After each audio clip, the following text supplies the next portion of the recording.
Well, as the clock strikes midnight in just over 10 seconds, our government is shutting down. That is because Congress could not agree on a spending bill. Now the two sides seem to be ready to wait it out to get what they want, though we may see some activity on the Hill on Friday after the Yom Kippur holiday. During a shutdown, of course, Social Security, Medicare, VA benefits, and student loans will continue, but many other agencies will be closed. And 750,000 federal workers could be furloughed. Others, like air traffic controllers, who we need life or death. Le contexte politique récent aux États-Unis a été marqué par une série d'événements qui ont relancé les débats anciens sur la séparation des pouvoirs, les limites de l'autorité présidentielle et le rôle du Congrès dans le contrôle des décisions de l'exécutif.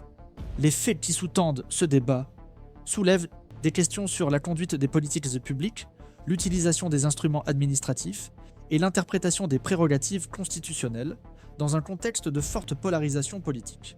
Bien que les tensions entre les pouvoirs ne soient pas inhabituelles dans l'histoire américaine, la situation actuelle attire l'attention en raison de la simultanéité des litiges juridiques, des impasses législatives et des réactions politiques qui se succèdent à un rythme accéléré. D'un point de vue institutionnel, la Constitution des États-Unis établit une architecture du pouvoir fondée sur des freins et contrepoids, dans laquelle l'exécutif, le législatif et le judiciaire ont leurs propres attributions, et des mécanismes pour limiter les excès les uns des autres. Cet arrangement a été conçu pour fonctionner par le biais de conflits réglementés, de négociations et d'interprétations juridiques, et non comme un système exempt de friction. Au fil des décennies, différentes administrations ont testé les limites de ce modèle, en particulier en période de crise, ce qui a donné lieu à des décisions judiciaires importantes et à des ajustements dans l'équilibre des pouvoirs. Ainsi, certains analystes estiment que les conflits actuels doivent être considérés comme la continuation de cette dynamique historique, même s'ils prennent des caractéristiques spécifiques en fonction du contexte politique de chaque période. Au cœur du débat récent se trouvent les actions de l'exécutif, qui ont été interprétées par certains secteurs comme des tentatives d'élargir sa marge de manœuvre, sans l'accord explicite du Congrès. La discussion se concentre sur l'interprétation des règles qui régissent la mise en œuvre des politiques et l'utilisation des ressources publiques, domaine traditionnellement sensible dans les relations entre les pouvoirs. Pour les détracteurs de ces initiatives, toute mesure qui réduit la capacité du pouvoir législatif à superviser des décisions fondamentales représente un risque institutionnel car elle affaiblit l'un des piliers du système constitutionnel. Pour les défenseurs du pouvoir exécutif, en revanche, ces mesures peuvent être considérées comme des réponses nécessaires à des blocages politiques ou à des demandes urgentes dans le cadre d'une interprétation plus souple des compétences présidentielles. L'action du pouvoir judiciaire ajoute une autre couche de complexité au scénario. Les décisions des juges fédéraux, qui remettent en question la légalité des actes du pouvoir exécutif, sont généralement interprétées comme faisant partie intégrante du système de contrôle constitutionnel. Cependant, lorsque ces décisions portent sur des questions politiquement sensibles, elles ont tendance à provoquer des réactions intenses et à alimenter les débats sur la portée du pouvoir judiciaire.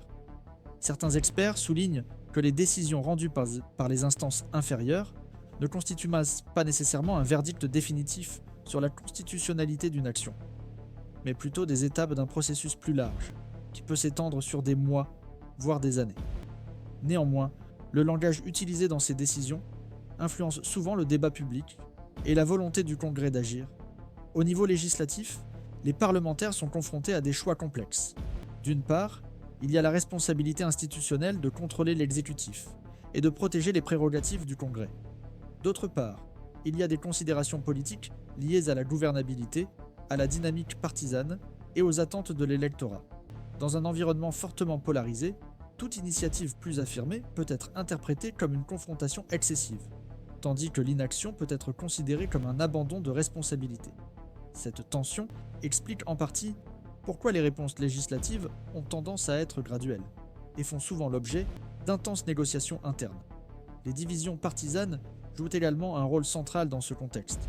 Au sein du Parti républicain, par exemple, coexistent des courants qui mettent l'accent sur la loyauté envers le président et la mise en œuvre de son programme politique, et d'autres qui se montrent plus préoccupés par les précédents institutionnels et les limites constitutionnelles. Cette divergence n'est pas nouvelle, mais elle prend de l'importance lorsque les décisions de l'exécutif placent par le parti devant des choix difficiles, entre le soutien politique, et la défense des normes institutionnelles. Les analystes observent que ces tensions internes peuvent influencer tant le rythme que la portée des réponses du Congrès. Parmi les démocrates, le débat s'organise généralement autour de la nécessité de préserver l'équilibre des pouvoirs et d'éviter une concentration excessive de l'autorité entre les mains de l'exécutif. Il existe toutefois des divergences quant à la stratégie la plus appropriée, qui vont du recours au mécanisme judiciaire à la pression législative ou à la recherche de solutions politiques plus larges. Ce tableau montre que le débat ne se limite pas à une simple opposition entre le gouvernement et l'opposition, mais implique diverses interprétations sur la manière dont le système constitutionnel doit fonctionner en situation de conflit. Un autre élément important est la manière dont ces épisodes sont perçus par l'opinion publique, dans un environnement d'information fragmenté et de discours concurrents. La compréhension des aspects techniques et institutionnels tend à être remplacée par des récits simplifiés. Cela peut rendre difficile une évaluation plus équilibrée des événements et renforcer les interprétations partielles.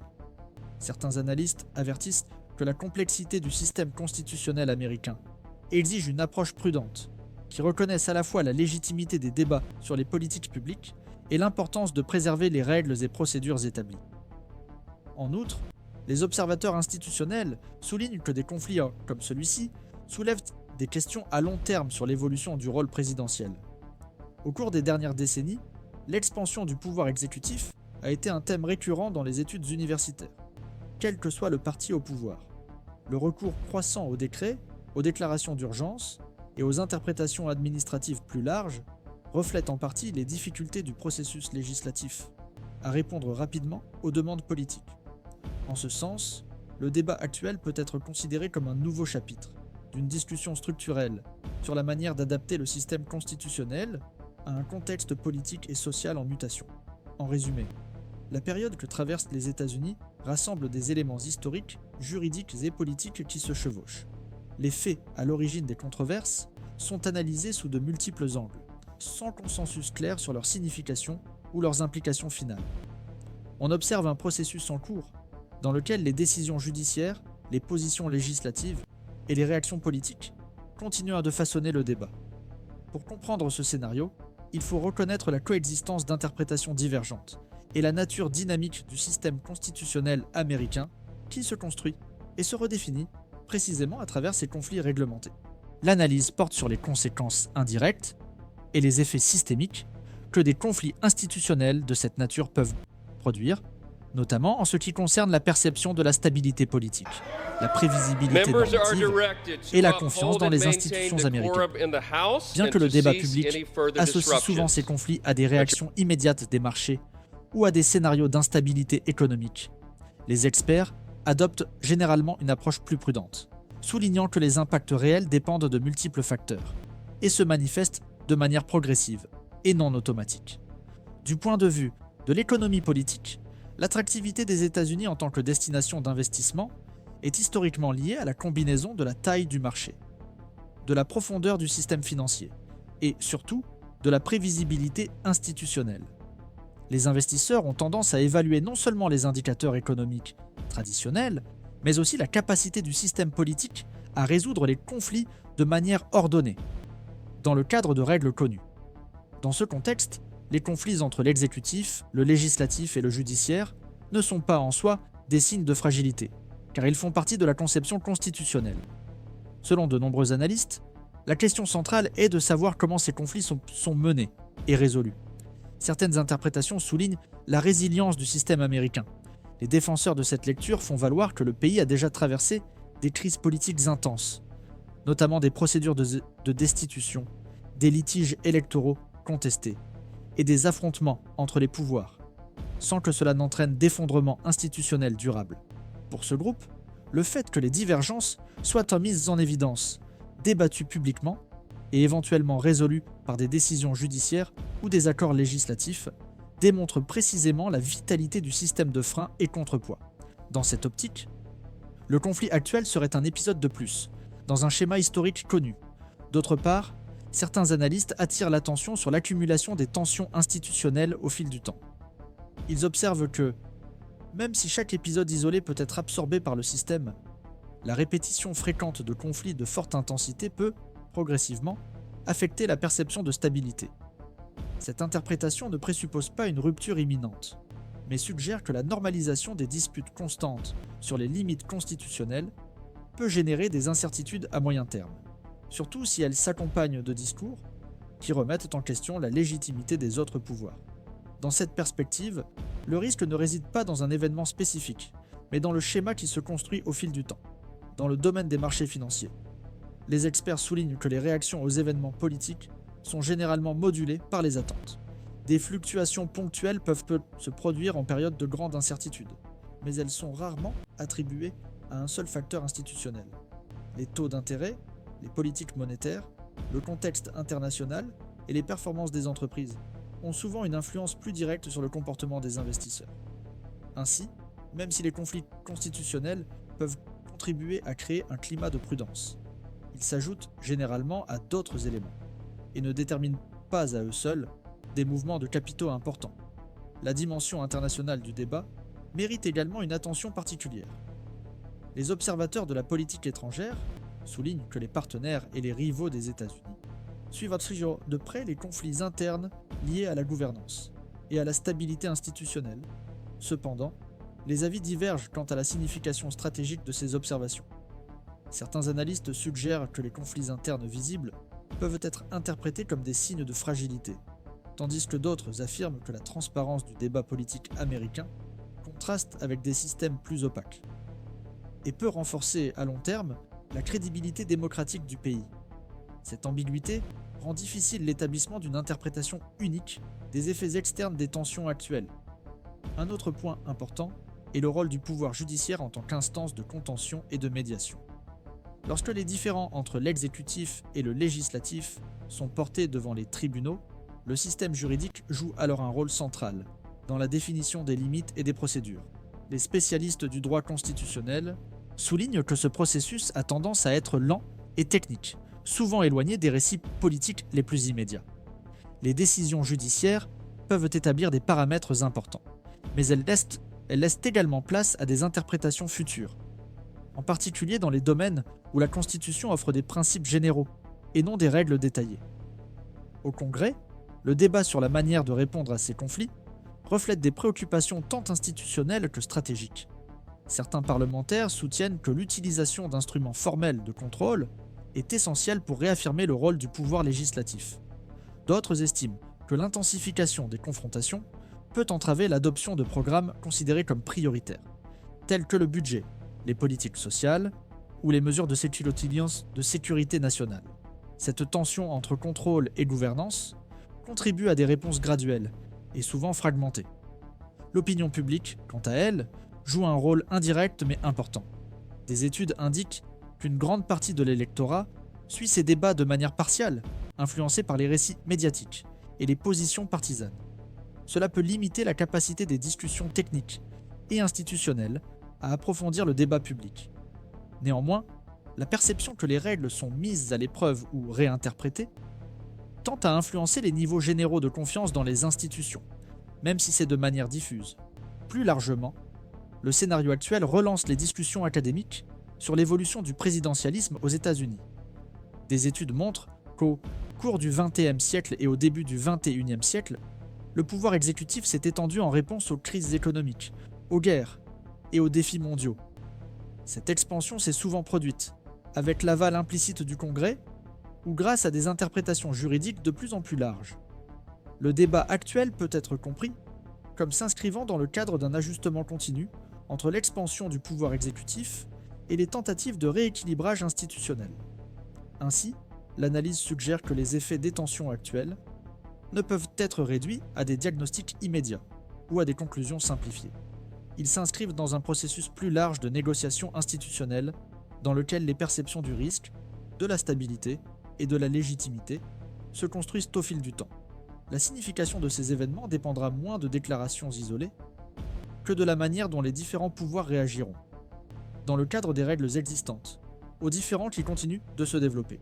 La lecture en cours vise à évaluer les conséquences politiques internes et les répercussions possibles sur le fonctionnement quotidien des institutions, en tenant compte non seulement des acteurs directement impliqués dans les conflits, mais aussi du contexte structurel plus large dans lequel s'inscrivent ces différends. dans un système politique marqué par une polarisation intense et la répétition fréquente des cycles électoraux. Les conflits institutionnels ont tendance à être compris à la fois comme des controverses juridiques et comme des stratégies politiques. Cette superposition de dimensions rend plus complexe la distinction entre les débats techniques sur la constitutionnalité et les conflits motivés par des calculs électoraux et des alignements idéologiques. Au niveau du Congrès, la situation actuelle met en évidence des dilemmes récurrents qui émergent dans les moments de tension entre les pouvoirs. Les parlementaires sont appelés à trouver un équilibre entre la défense des prérogatives institutionnelles et la nécessité de préserver les canaux de négociation capables d'assurer le fonctionnement de base du gouvernement. Une partie de l'analyse souligne que, dans des scénarios de conflits prolongés, le pouvoir législatif est confronté à des incitations contradictoires, dans lesquelles la surveillance rigoureuse de l'exécutif coexiste avec la crainte de paralysie administrative ou de coupe politique associée à la perception publique d'instabilité. Cet équilibre devient particulièrement sensible dans les domaines liés au budget et aux politiques publiques essentielles, dont les effets se répercutent directement sur la vie quotidienne de la population. Les dirigeants des partis, quant à eux, opèrent sous diverses pressions internes. Dans les partis larges et hétérogènes, les différences régionales, idéologiques et stratégiques influencent la manière dont chaque groupe interprète la gravité du conflit institutionnel. Certains segments voient en ce moment comme une occasion de réaffirmer leur engagement envers les principes constitutionnels et les règles de procédure, tandis que d'autres donnent la priorité à la défense d'agendas politiques spécifiques ou au maintien d'alliances électorales. Cette hétérogénéité contribue à des réponses qui se présentent souvent de manière progressive ou fragmentée, plutôt que sous la forme d'actions coordonnées et immédiates. Au sein de l'exécutif, les observateurs soulignent que la présidence contemporaine évolue dans un environnement marqué par des attentes élevées en matière de résultats rapides, ce qui peut encourager un recours accru aux instruments administratifs et à des interprétations extensives de l'autorité présidentielle. Ce contexte est souvent décrit comme structurel et non seulement circonstanciel, pour expliquer les initiatives qui repoussent les limites traditionnelles entre les pouvoirs. Les défenseurs de cette interprétation font valoir que la difficulté de faire avancer des programmes complexes par le biais du processus législatif incite les présidents à exploiter plus intensément les outils à leur disposition. Les détracteurs, cependant, avertissent que cette dynamique peut créer des précédents problématiques, en normalisant des pratiques qui réduisent le rôle délibératif du Congrès. La dimension électorale imprègne également les analyses, même si ces effets restent incertains. Certains stratèges politiques soutiennent que les conflits institutionnels ont tendance à mobiliser les électeurs déjà engagés politiquement, renforçant ainsi les identités partisanes déjà consolidées. D'autres estiment que les électeurs modérés ou moins idéologisés peuvent réagir négativement à la perception d'un conflit constant ou à l'affaiblissement des normes institutionnelles. La traduction de ces débats techniques en comportement électoral reste toutefois controversée, car les facteurs économiques, sociaux et culturels ont généralement une influence plus directe sur les décisions de vote. Dans le domaine juridique, les experts continuent soit de débattre de la manière dont les décisions futures pourraient bientôt façonner l'interprétation des limites du pouvoir exécutif. Les conflits entre les pouvoirs aboutissent généralement à des décisions soigneusement délimitées, visant à résoudre la controverse immédiate, sans établir de règles trop générales.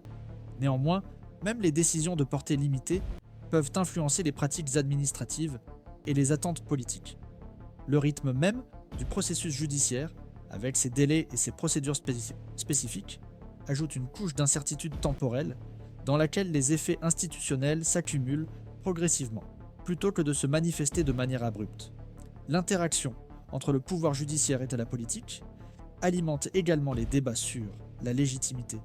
Lorsque les tribunaux sont appelés à arbitrer des conflits très médiatisés, leurs décisions ont tendance à être interprétées non seulement comme des actes juridiques, mais aussi comme des interventions dans l'équilibre politique. Certains analystes voient dans ce rôle une fonction essentielle de protection constitutionnelle, tandis que d'autres mettent en garde contre le risque d'une politisation excessive du système judiciaire. Cette tension accompagne le système politique américain depuis des décennies et ne présente pas de solution simple, dépendant dans une large mesure du niveau de confiance du public dans les institutions judiciaires. Un autre aspect important concerne la perception internationale de la continuité institutionnelle. Bien que les États-Unis soient souvent décrits comme une démocratie consolidée, les analystes des relations internationales observent que la stabilité perçue est associée à la capacité du pays à résoudre les conflits internes de manière prévisible.